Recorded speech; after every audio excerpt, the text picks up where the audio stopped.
Bonjour, cette série de 4 capsules vidéo présente des stratégies permettant de lever des indéterminations de la forme 0 sur 0.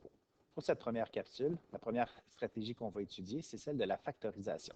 Alors, pour utiliser la stratégie de la factorisation pour lever des formes 0 sur 0, donc on va factoriser soit le numérateur, soit le dénominateur, ou les deux, et on va ensuite simplifier les facteurs qui ont en commun.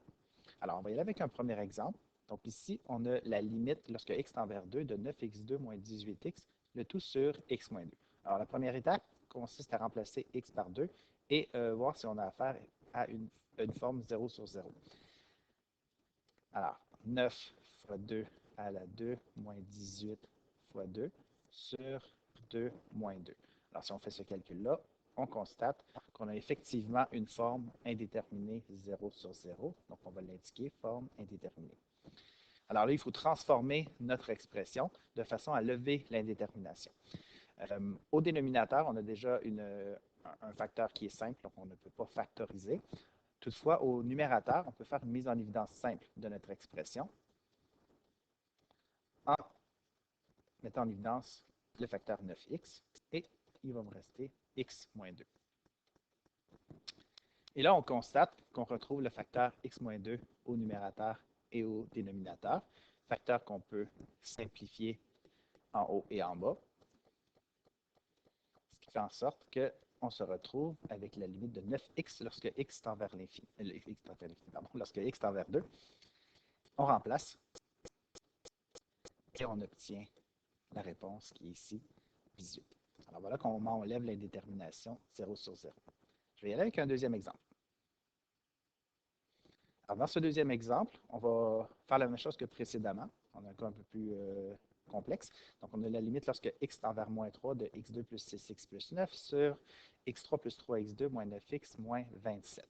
Alors si on remplace dans l'expression x par moins 3, on va obtenir moins 3 à la 2 plus 6 fois moins 3 plus 9 au numérateur et au dénominateur, on va avoir moins 3 à la 3 plus 3 fois moins 3 à la 2 moins 9 fois moins 3 moins 27. Donc, si on effectue ces opérations, on obtient au numérateur 0 et au dénominateur 0 aussi. Alors, sans surprise, on obtient ici une forme indéterminée 0 sur 0. Alors, on va utiliser la même stratégie que précédemment, mais on va devoir le faire à la fois au numérateur et au dénominateur. Alors, au numérateur, on veut factoriser le trinôme x2 plus 6x plus 9. Il y a plusieurs façons de procéder, mais la façon la plus efficace ici, c'est de constater qu'il s'agit d'un trinôme carré parfait.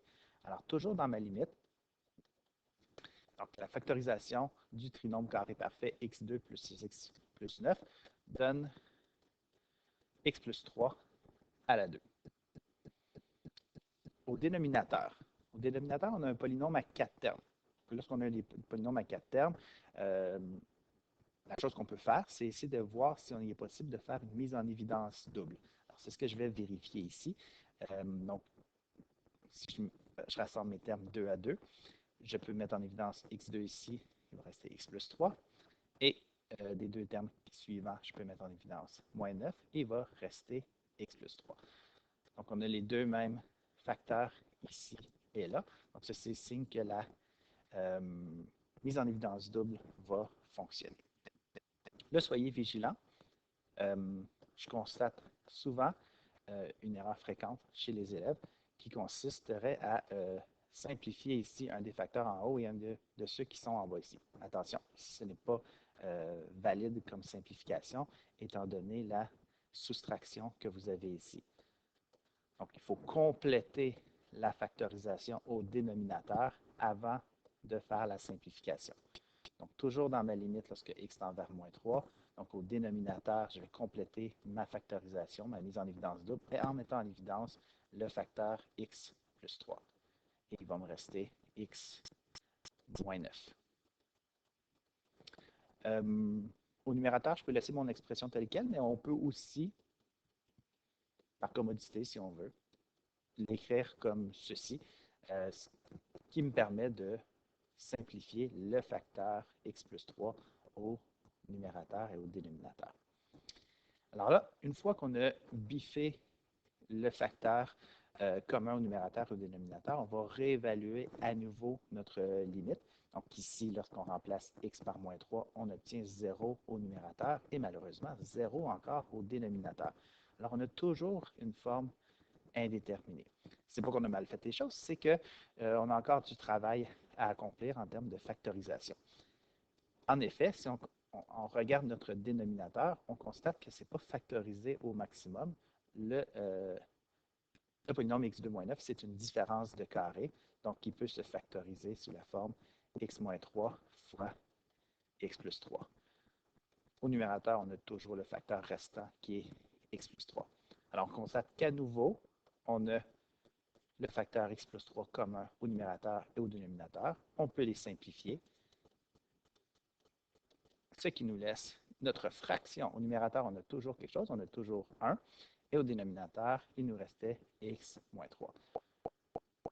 Alors, on évalue à nouveau en x tend vers moins 3 et on obtient x sur moins 1 sur moins 3 moins 3, donc 1 sur moins 6, c'est-à-dire moins 1 sixième.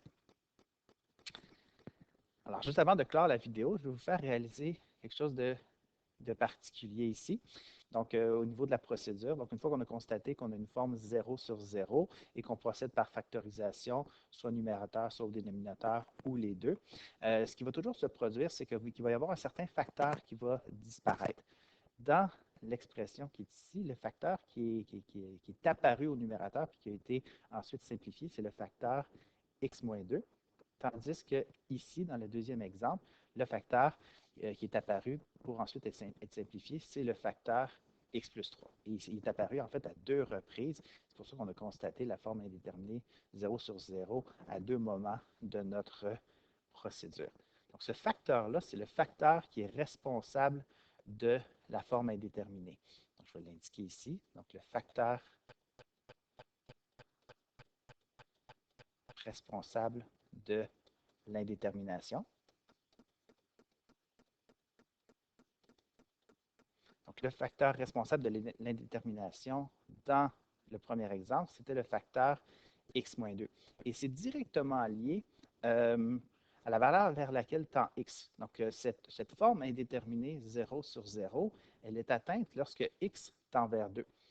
Alors, nécessairement, il se cache dans notre polynôme au numérateur et au dénominateur le facteur x-2. Donc, au dénominateur, il n'est pas très caché. Là, il est très flagrant dans notre expression initiale, mais il faut factoriser le numérateur pour le voir apparaître.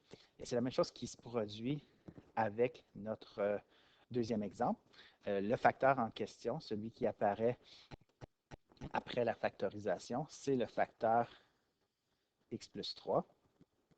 Je vais plutôt pointer celui dans l'expression ici. Donc, le facteur x plus 3, qui est en fait x moins la valeur qui est ici, x moins moins 3. Donc, x moins moins 3, c'est x plus 3.